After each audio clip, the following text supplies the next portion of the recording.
क्या कहोगे? Viscous force है विस्कोसिटी। देखो एग्जांपल ले लेंगे वाटर का और एक हनी का। We all know honey is more thick than water. In normal terms, you can say honey is more viscous than water. So in physical terms, you can say that honey is more viscous than water. Now, how does it affect the flow of the fluid? They both are stored in a container. Something. So this is a water bottle, and the water is stored. And then अब इसमें से एक water ऐसा गिर रहा है, ठीक है? This is a water bottle where honey is stored. सब लोग ने सेम बॉटल ले ली है।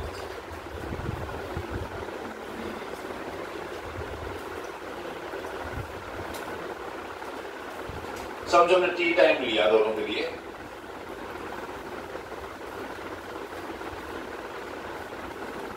टी टाइम में ये x डिस्टेंस नीचे आ गया है, t टाइम में ये y डिस्टेंस नीचे आ गया है, पर मुझे पता है x is greater than y। Simple terms से तुमको एक्सप्लेन करना होगा इसको। सेम टाइम दो अलग अलग लिक्विड सेम बॉटल में से, सेम साइज की बॉटल, सेम मटेरियल, सब कुछ सेम में से, पर स्टिल ये कम नीचे आया, वो ज्यादा नीचे आया। इसका मतलब कोई ना कोई इसको खींच रहा है,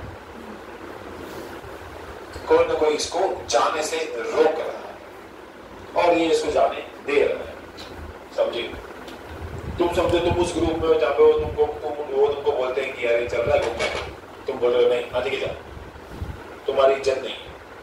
लेकिन तुम इस ग्रुप में हो कि ऐसा ग्रुप में भी नहीं, चल चल चल चल चल खींच रहे। इसको, इस प्रॉपर्टी को हम बोलते हैं viscous drag,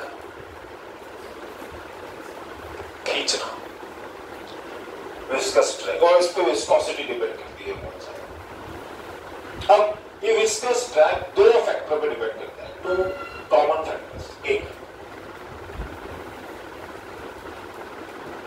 frictional force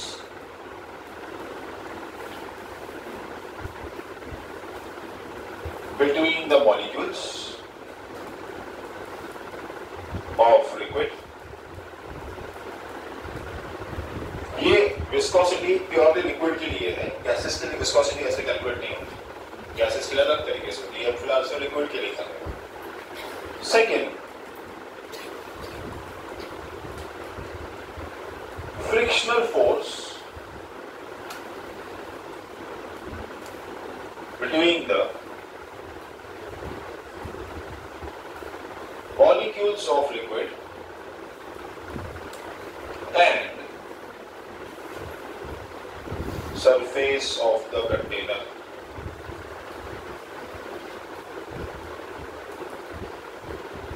Surface of the container।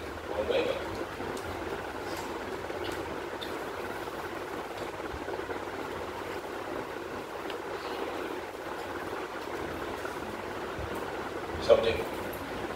Surface of the container। ठीक है? Frictional force between the molecules of liquid and frictional force between the molecules of the liquid and the surface of the container। समझे? अब मे भी ऐसा हो कि जो हनी है और सरफेस है इनकी आपस में अच्छी बनती हो, तो हनी का जो कंटेनर का जो सरफेस है वो हनी को खींच रहा हो और उसको जाने नहीं दे रहा हो, और खुद हनी के मॉलिक्यूल्स भी बोल रहे हो कि नहीं नहीं नहीं नहीं जा, तो दोनों मिलकर उसको रोक रहे हैं, इसलिए वो बहुत स्लोली से जा रहा है। समझे? लेकिन पानी का सरफेस, पानी किसी से नहीं जमती हो, इजीली कहीं से भी सब फ्लो हो जाता है, कोई उसको रोकता करता नहीं है, खुद के मॉलिक्यूल्स भी आपस में नहीं रोकते, वो भी बोलते चल चल निकलते हैं आगे। तो ये इस पे डिपेंड करता है तुम्हारा विस्कोसिटी। दो बहुत इंपॉर्टेंट फैक्टर्स है। एक फैक्टर है तुम्हारा कि friction between the molecules itself, another factor is friction between the molecules of the liquid and the surface in which it is stored, या surface of the container। इसके लिए विस्कोसिटी डिपेंड करती है। इसके ऊपर एक लॉ आया, स्टोक्स लॉ, वो समझते हैं क्या है? ठीक है? इसमें एक वर्ड आया वेलोसिटी ग्रेडियंट।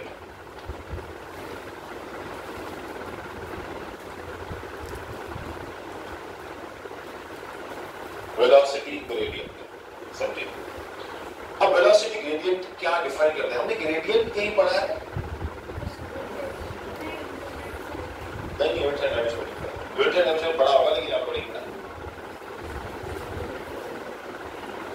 देखो gradient is always rate of something change with respect to displacement.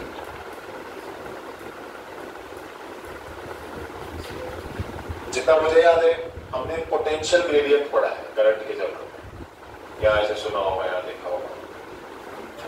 एकदम 11th में चैप्टर था electric current through conductors of, जिसमें वो जिया वाली फॉर्मूला पढ़ी थी, याद है पढ़ी थी जिया करंट में जी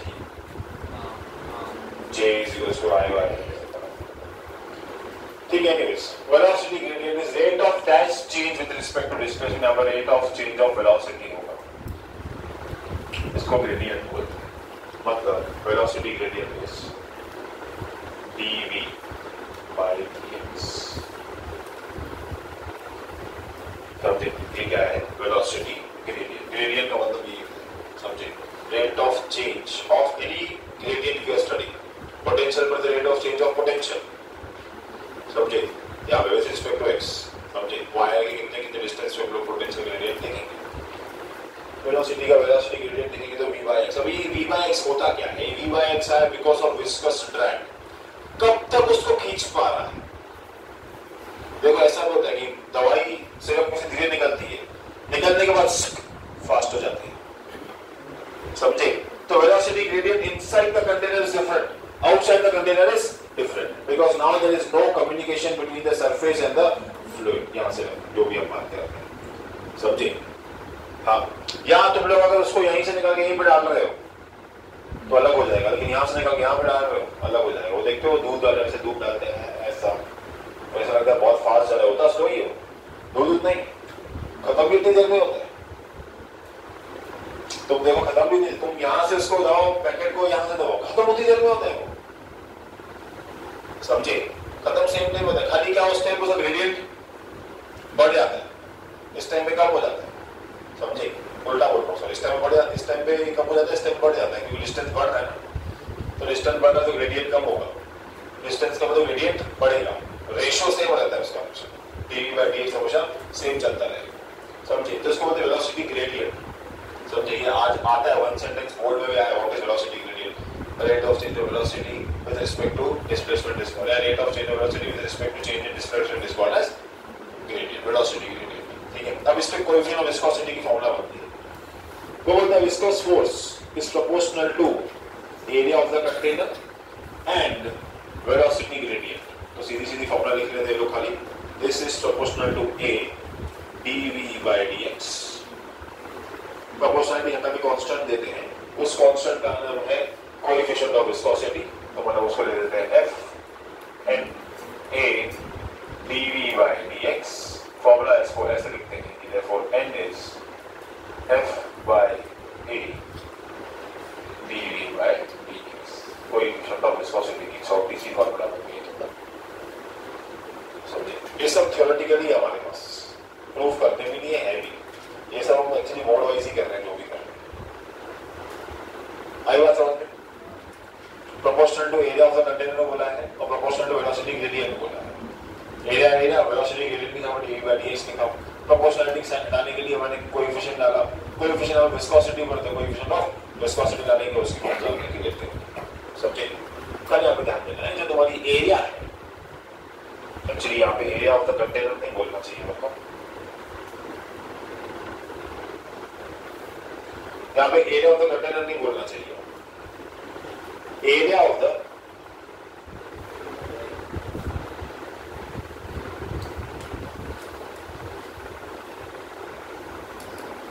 और भी प्रिसाइज कर दो, parallel surface. Sorry parallel surface क्या है? पैरेलल सरफेस क्या है? देखो विस्कोसिटी है, ये पानी है, ये सरफेस है, तो ये इसके ऊपर ड्रैग होकर जा रहा है। अब अगर ये ऐसा ड्रैग हो रहा है तो कोई इसको पीछे खींच रहा है, कभी तो स्लो हो रहा है, ये तो क्यों स्लो हुआ, कोई इसको आगे दबा के तो ये भी आगे निकल जाएगा। तो अगर इसको एक्सप्लेन करने के लिए तो मेरे पास एक ऐसा एग्जांपल है, इसको area of the parallel surface समझो। ये एक रिवर का बेड है।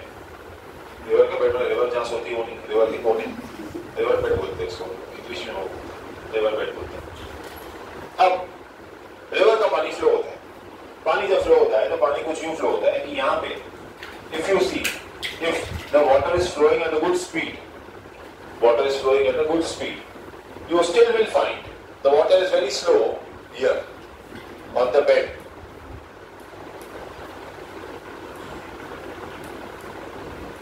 Water is very slow here on the bed, very slow here on the bed, but it is very very very fast here in the center. Centre में बहुत fast होता है, उसका रीजन सिंपल सिंपल, सेंटर पे उसको friction खाली आपस में मिलता है मॉलिक्यूल से, और कोने में उसको सरफेस प्लस आपस के मॉलिक्यूल दोनों से फ्रिक्शन मिलता है। तो दो अलग अलग एडहेसिव फोर्सेस उसके ऊपर लग रही है, एडहेसिव समझे ना, दो अलग अलग फोर्सेस उसके ऊपर लग रही है और उसको रोक रही है, लेकिन यहाँ पे वो नेट कोहेसिव फोर्स में ही काम करता है सेंटर में, समझे। इसलिए अगर तुम कोई वेव पूल में जाओ तो वेव पूल में अगर तुमको बचना है तो कोने में तक खड़े हो जाओ, इतना ज्यादा वेव तक नहीं करती, और सेंटर में बहुत ज्यादा तक करती है। उसका एक कारण है रिफ्लेक्शन ऑफ वेव आल्सो, क्योंकि यहाँ पे लग के वो यहाँ आती है, यहाँ पे लग के वो यहाँ आती है, तो दोनों के वेक्टर ऐड हो जाते हैं, और दोनों के वेक्टर ऐड हो गए, समझे, और अपने को वेव बड़ी मिलती है सेंटर में, समझे। इसीलिए speed of the water at the centre is always high and speed of the water at the bed, मतलब यहाँ कॉर्नर्स इज वेरी लो। उसका रीजन ये है, इसलिए एरिया हम लोग ने सरफेस की नहीं लेंगे, क्योंकि सरफेस की एरिया लेंगे तो बराबर नहीं निकलेगा ना। यहाँ पे विस्कोसिटी अलग होगी, यहाँ अलग होगी, यहाँ अलग होगी। ऐसा भी हो सकता है कि रिवर के एक साइड उसने टाइल लगाई हो, एक साइड पत्थर हो,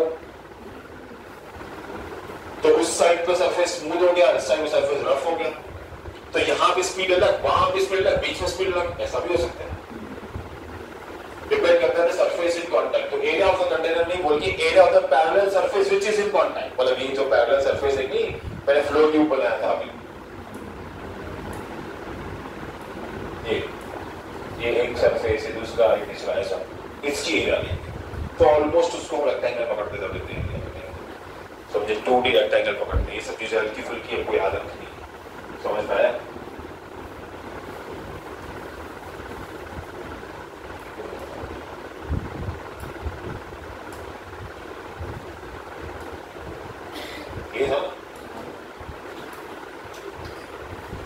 समझ में आया। Area of the parallel surface क्या है, एरिया ऑफ द कंटेनर नहीं, एरिया ऑफ द क्या है, पैरेलल सरफेस। क्लियर सब लोगों को। अब इसके ऊपर है स्टोक्स लॉ। स्टोक्स लॉ नहीं खाली, लेकिन ये एक्चुअली फालतू लॉ है, इसकी कोई नीड भी नहीं, लेकिन पता नहीं क्यों बोर्ड इसको बहुत अहमियत देता है, बहुत वैल्यू देता है, पता नहीं इसको बहुत अच्छा लगता है स्टोक्स लॉ। अब Stokes law is for viscosity,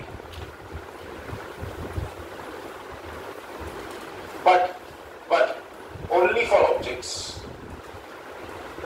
which are pure spherical in shape.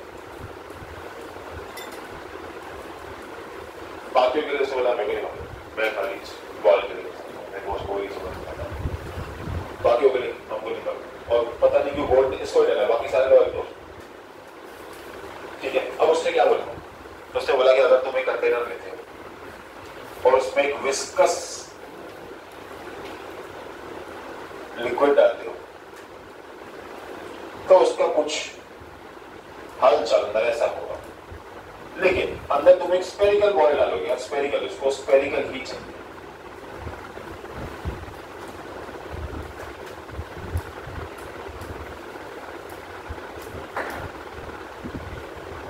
और उसने बोला जब वो पानी में जाएगा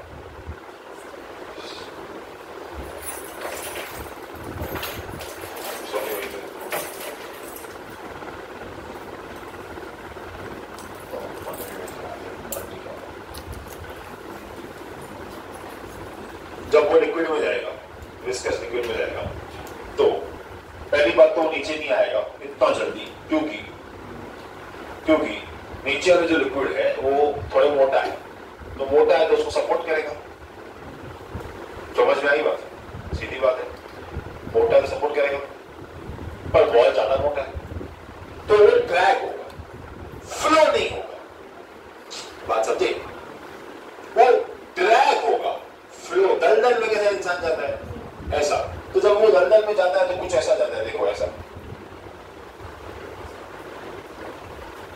यहां से ऐसा, यहां से फोर्स जाएगी और फिर इसको खींच के ऐसे जाएगी। ये होता है ड्रैगिंग।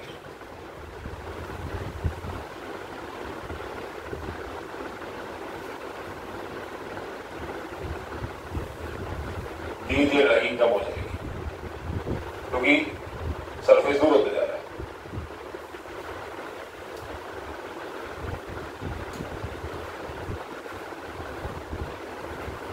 ऐसा लग के जाएगा उसको। तुम कैसे ऐसा भीड़ में निकलते हो ऐसा ऐसा करके तुमने सबको ऐसा ड्रैग होकर निकलते हैं, इसका शोल्डर लग रहा है, इसका शोल्डर लग रहा है, इसका नाखून लगा, समझे? ऐसा इसको बोलते हैं विस्कस ड्रैग और इसको ये बोलते हैं स्टोक्स लॉ। इसका डायरेक्शन नीचे की तरफ बॉल का, तभी ऊपर की तरफ जाएगी, समझा? अगर तुम बॉल को ऊपर खींच रहे हो तो बॉल ऊपर तो बाकी सारे फोर्सेस नीचे, इसको स्टोक्स लॉ बोलते हैं। पर only valid for spherical surfaces, no other surfaces, समझे? इसने बोला सेंटेंस है, the viscous force acting on a small sphere falling through a viscous medium is proportional to the radius of the sphere, velocity of the sphere and coefficient of viscosity। तो इसने क्या बोला कि जो फोर्स है वो तीन चीजों को प्रोपोर्शनल है, एक इसको, एक v को, एक r को। ये v क्या है? जिस स्पीड से तुम बॉल को अंदर फेंक रहे हो। r क्या है? जो तुम बॉल फेंक रहे हो उसका रेडियस। n क्या है? जो तुम लिक्विड ले रहे हो उसका विस्कोसिटी। अब बोला कुछ तो इसने किया, इसमें लिखा हुआ है कुछ तो किया, कुछ तो किया, तो प्रोपोर्शनल का वैल्यू आ गया 6 पाई n v r। ये फॉर्मूला बन गई Stokes law. Viscous force is given by 6 pi n v r। समझा? The empirical obtained constant for proportionality 6 pi। empirical जैसे तो कुछ तो करके निकाल दिया उसने, हमें भी डेरिवेशन नहीं याद करी।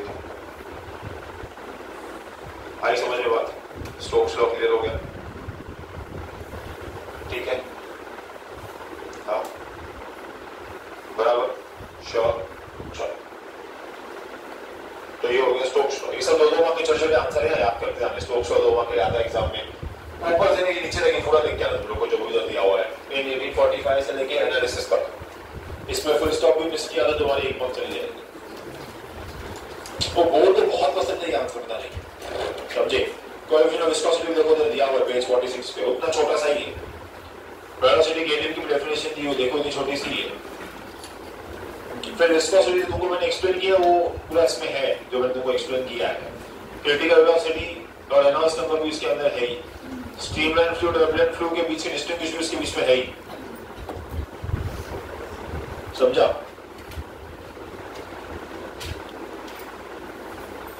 अब आता है सबसे इग्नोर्ड, मैं हमेशा छुड़वा देता हूं, मैं और ये आज भी छुड़वाऊंगी, टर्मिनल वेलोसिटी। इसकी तुमको चाहिए तो फॉर्मूला याद कर लो, बाकी मेरा सा कोई रास्ता से तो नहीं है। अगेन ये भी कोएफिशिएंट ऑफ विस्कोसिटी का एक और फॉर्मूला है, समझे? देखो दे दिया 2/9 r square rho minus rho g by v। इसमें दो रो दिए, तुम लोग देख रहे हो। एक तो डेंसिटी ऑफ लिक्विड होगा, उसके बाद एक दूसरा सिग्मा जैसा भी रो दिया है, वो क्या है? ऑब्जेक्ट का डेंसिटी कैसा होगा भाई? ऑब्जेक्ट का डेंसिटी होता है क्या? एक तो उसका होगा जो उसमें ऑब्जेक्ट डाला है। हाँ, इसमें एक्चुअली बुयंसी आती है, ऑपोजिट फोर्स, ये फोर्स, समझे?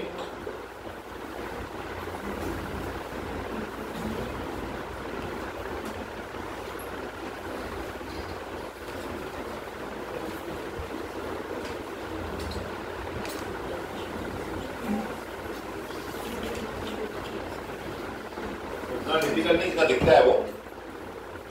अगर तुम वो देखोगे तो डायग्राम बहुत सिंपल है, दो फोर्स ऊपर एक फोर्स नीचे। ये डाउनवर्ड फोर्स जो बॉल लगाता है, एक अपवर्ड फोर्स जो विस्कस उसको ऐसा खींचेगा, ड्रैग करेगा ना। विस्कोसिटी का काम क्या है? ऑपोज करना। इस बॉल को नीचे नहीं जाने देना है, तो अगर इस बॉल को नीचे नहीं जाने देना तो फोर्स कहां लगेगी? ऊपर। साथ ही साथ तुमको ने बताया पानी मोटा जो नीचे सपोर्ट करेगा, तो कौन सा अपथ्रस्ट फोर्स होता है ना, बुयंसी, समझा? तो this force, downward force is equals to sum of upward force plus viscous force. तुम लोग समझो, यही तो है ये। अगर इसी का ही मैं कैसा अच्छा डायग्राम बनाऊं, तो ये बॉल का फोर्स नीचे मतलब वेट mg, बॉल को विस्कस ड्रैग ऊपर की तरफ, मतलब विस्कस फोर्स। पर बॉल के ऊपर एक और फोर्स है, उसको बोलते हैं बुयंट फोर्स, एफबी। बस mg equal to FP plus FB करो और यहाँ वहां करो, वहां की क्वेश्चन आ जाती है, समझे? हाँ, लेकिन तुमको याद कर रहे हो तो बेटर ही रहेगा। कभी डेरिवेशन कभी मैंने सुना ही नहीं है उसका, 25 साल में तो नहीं सुना, मैं कभी इसके अंदर एप्लीकेशन भी करा है। क्लियर सब लोग? So this is the end of fluid in motion, but not equation of continuity. Equation of continuity से ही सब कुछ क्लियर होता है कि फ्लो कैसा है इन सब का। तो उसके बाद बर्नौलीज प्रिंसिपल, मतलब इक्वेशन ऑफ कंटिन्यूटी को ही बर्नौलीज प्रिंसिपल बोला जाता है। और इसके बाद ही हम फ्लूइड ऑफ गैस समझेंगे। तो अभी हुए 11:50, अगर 10 मिनट का ब्रेक ले लो, 12 बजे चालू करें तो 1 बजे खत्म हो जाएगा। We will be over with the topic. समझ में आई बात? ठीक है, तो 10 मिनट का ब्रेक ले लो, 1 4 12 12 5 को चालू करते हैं।